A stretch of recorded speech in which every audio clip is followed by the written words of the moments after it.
जय जय जय संविधान गाथा अखंड भारत की रक्षा करता। जय जय जय संविधान गाथा अखंड भारत की रक्षा करता। हिंदू मुस्लिम सिख ईसाई हम सब है भाई भाई। हिंदू मुस्लिम सिख ईसाई हम सब है भाई भाई। ना आपस में बैर कराता।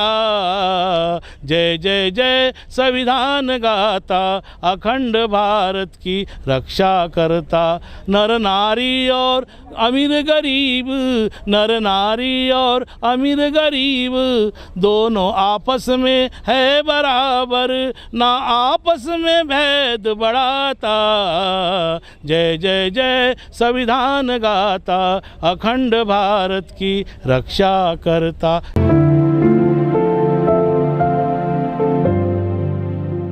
ये गरीबों को दबाना चाहते हैं, मजलूमों को दबाना चाहते हैं, उनका शोषण करना चाहते हैं।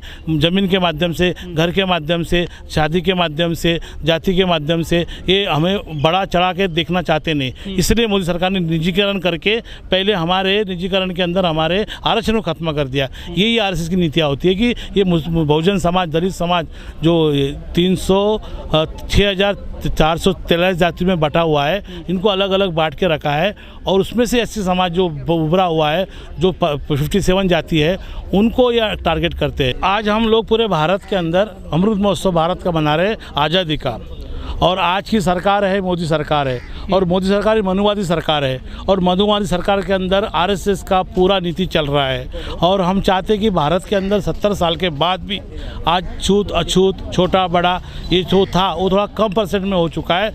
लेकिन जहाँ पर आबादी दलितों की, बहुजनों की कम है, वहाँ पर जो ओबीसी समाज के लोग हैं, अनपढ़ गंवार लोग हैं, वो ऐसा अत्याचार कर रहे हैं। और जो वो आरएसएस के भक्त होते हैं वो ऐसा अत्याचार कर रहे हैं। और ऐसे अत्याचार को मुँह तोड़ जवाब देना पड़ेगा।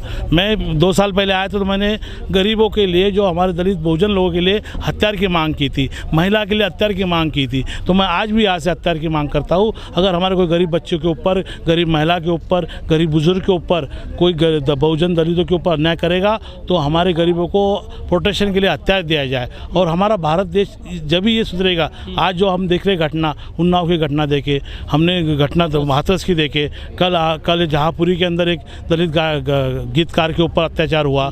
ऐसे कितने अत्याचार भारत में कोई मुझ के ऊपर अत्याचार हुआ। आप कह रहे हैं कि हथियार की मांग करते हैं, लेकिन जो बहुजन है, दलित हैं, वो तो संविधान की बात करते हैं, कलम की बात करते हैं, आप हथियार की बात कर रहे हैं। संविधान के अंदर भी प्रोटेक्शन के लिए, सेल्फ प्रोटेक्शन के लिए एक आईपीसी धारा है, ये आप ध्यान रखो।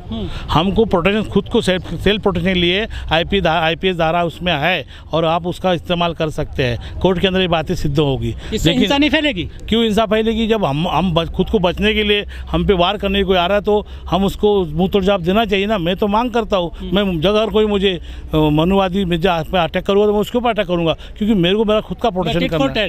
टिट फॉर टैट करना चाहिए। अगर ये सुधरेंगे कब सुधरेंगे? 70 साल अदालत है, पुलिस है। जब देखा जाएगा, जब जाएगा, जो होगा देखा जाएगा। लेकिन आज के डेट में टिट फॉर टैट होना जरूरी है। अरे मुझे मत मारो लेकिन उनको मारो, ये उनका मोदी जी का सपना है। मोदी जी का कहना ही ये है कि तुम अत्याचार अन्याय बढ़ाओ, तुम वोटों के लिए कुछ भी करो, मतदान के लिए गांव के अंदर दहशत फैलाओ, मसल पावर वापरो, मीडिया पावर वापरो, और गांव में दम दहशत वोटिंग पाओ। यही तो आरएसएस का फंडा है ना भाई। आरएसएस ने तो पहले बाबा साहब के संविधान को विरोध किया था, बाबा साहब झंडे को विरोध किया था। ये तो आरएसएस फंडा इनके दिमाग में भरा है। अब मोदी तो यही है। गुजरात को विकास मॉडल का दर्जा दिया गया है, लेकिन वहाँ पर दलितों को मुँह सकने की आज़ादी नहीं है, आसानी से घोड़े पर नहीं चढ़ सकते। अगर ऐसा करते हैं तो उन पे हमले किए जाते हैं। ये कैसा विकास मॉडल है गुजरात का?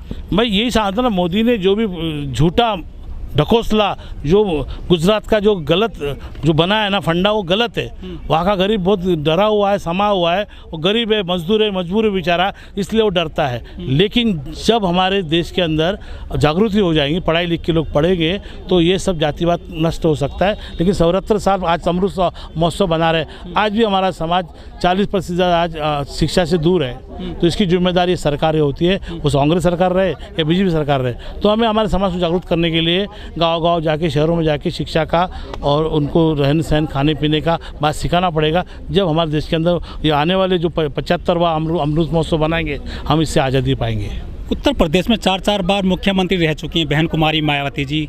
उसी राज्य से अलीगढ़ में जो है दलित एक सोसाइटी में रहते हैं, वो नौकरी करते हैं, सरकारी पैसे के मजबूत आदमी है, उसके बावजूद वो भी जो है अत्याचार का शिकार हो रहे हैं जाति के आधार पर। उनको सोसाइटी में बोर्ड लगा दिए कि आप यहाँ पे बुद्ध जयंती नहीं मना सकते, अम्बेडकर जयंती नहीं मना सकते।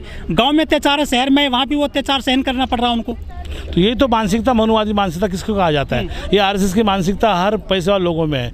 गरीब का, दलित का कोई लड़का घर ले लेगा, कोई अच्छी नौकरी पा लेगा या गाड़ी घोड़ा लेगा तो इनके पेट में जलता है। इसीलिए मानसिकता बदलने के लिए हमें पढ़ना होगा, और पढ़ने के बाद में हमारे लड़ने की शक्ति आना मांगता है। हमारा पढ़ा लिखा लोग पढ़ता ही नहीं, बाहर आता ही नहीं है। तो जो अलीगढ़ में जो घटना घटी है, वो अगर वहाँ एकजुट सब लोग होते हैं और पहले से जब व्यवस्थित प्लान करते कि कोई अपोज करेगा तो उसको हम फेस करेंगे, टिट फॉर टैट करेंगे, तो वहाँ ये बात नहीं आती थी। लेकिन वहाँ का जो बिल्डर है, ऐसे लोगों बिल्डर जो जातिवादी बिल्डर है, ऐसे जातिवादी बिल्डर के घरों बिल्डिंग में कभी मकान लेना नहीं है। ऐसे कुछ गुजरात में भी मकान लेना नहीं है। जो हमारे ऐसे लोग सोचते हैं कि अच्छा एरिया, अच्छा पैसा मिलेगा, अच्छा मकान मिलेगा, लेकिन उसके जो मानसिकता वाले जो बिल्डर लोग होते वो उनकी मनोवादी मानसिकता। शहरों में भी अत्याचार है तो फिर आदमी कहाँ जाए फिर?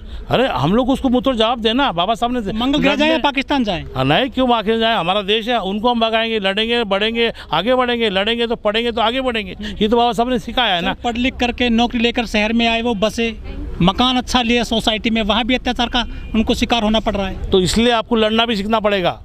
जो ऐसा जैसा लड़ेगा वैसा लड़ो। मरना तो सबको है ना। जब तो डरोगे तो आपको सब डराएंगे ना। तो जहाँ शहरों में, कब्जों में, केड़ों, जो भी जहाँ गरीबों को बचता है, लोगों ने लड़ना चाहिए। बाबा साहब बोले कि जुल्म करने वाले से जुल्म सहने वाला ज़्यादा गुलाम होता है। तो जुल्म करने वालों को पहले जवाब दे दो। बाबा साहब की बात लोग याद रखते नहीं। मुजफ्फरनगर में एक जो दबंग किसान है, उसने मुनादी करा दी कि फला जाति के व्यक्ति यदि मेरे खेत में जाएंगे, ट्यूबवेल पर जाएंगे तो 50 जूते मारे जाएंगे और 5000 रुपये का जुर्माना किया जाएगा। 75 साल हो गए देश को आज़ाद हुए, कैसी मुनादी की जा रही है ये देश में? उनकी तो मानसिकता ही खराब है ना। एक मिनट, उनकी मानसिकता खराब है, मानसिकता खराब है उनकी। इसीलिए बाबूजी एक मिनट पेपर वापस करना जरा। ठीक है सर। हाँ, उनकी मानसिकता नहीं गलत है। हाँ, और उनके लिए मैं चाहता हूँ कि वो जो बना हुआ ना, जो 50 जूते मारने, अरे लोगों ने जाके उसको 50 जूते मारा, आपको मालूम है कब से केस दर्ज हो गई?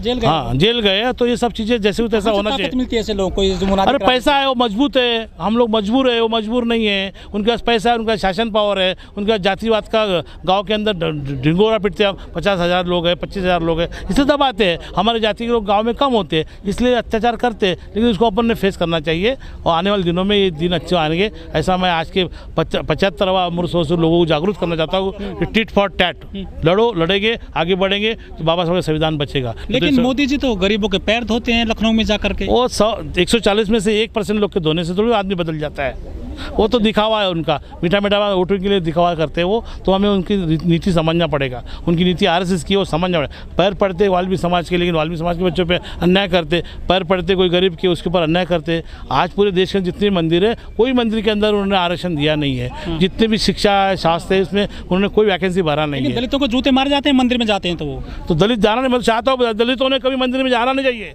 दलितों के लिए मंदिर नहीं है। मंदिर अपने घर में बनाओ, माँ बाप के पैर पड़ो। कोई मंदिर में जाने का, कोई कुछ चढ़ाने का नहीं। मैं आज के पूरे देश बार दलितों को कहना चाहता हूँ कि मंदिर हमारा घर नहीं है। मंदिर के अंदर जाने से आदमी भिखारी बनता है। शिक्षा के घर में जाओ, वहाँ पैर पड़ो। और पूरे दलित समाज को मैं देश के जो भी 4000 जातियाँ हैं उनको समझाता हूँ कि दलित नहीं है, तुम बहुजन हो। तुम्हारा दलित शब्द गलत इस्तेमाल कर रहे हो। तुम बहुजन हो। कभी मंदिर जाना नहीं। मंदिर जाने से तुम्हारा नुकसान होगा। पंडिया लोग बढ़ेंगे, ब्राह्मणवाद बढ़ेगा। आप अपने घर में मंदिर बनाओ। आपको जिसको मानते, बाबा साहब को, गौतम बुद्ध को, माँ बाप का मंदिर बना, उनकी पूजा अर्चना करो, आप आगे बढ़ोगे। और संविधान की पूजा करो। संविधान गाता है, सब में बड़ी गाता है। मैं सब देश के बहुजन समाज के लोगों को ये इतला करता हूँ कि मंदिर जाना बंद करो। लेकिन कुछ लोग तो अब जो हनुमान चालीसा पढ़ रहे हैं सड़क पर, तो वो अनपढ़ गॉड लोग तो है ना, कुछ जिनको रोजी रोटी लिए काम करते लोग। जैसे आज नाके के ऊपर लोग बैठे हैं, वो गरीब बेचारे लोग पढ़ लेते हैं। उनको क्या मालूम नहीं अनुदान क्या है। किसने बोला पढ़ लेते, पैसा मिल जाता है, रोजी रोटी मिल जाती, पढ़ लेते हैं। अनपढ़ गवार है। क्या दलितों को संविधान चालीसा नहीं पढ़नी चाहिए? तो पढ़ेंगे ना, कुछ सिखाएगा तो पढ़ाएंगे ना। आप भी आप पहल करो। मैंने आज पहल किया संविधान चालीसा की। संविधान चालीसा पढ़ते हो? क्यों पढ़ूंगा नहीं, मेरे पास संविधान चालीसा है, मेरे पास में बुद्ध चालीसा है, भीम चालीसा है, पढ़ता हूँ मैं।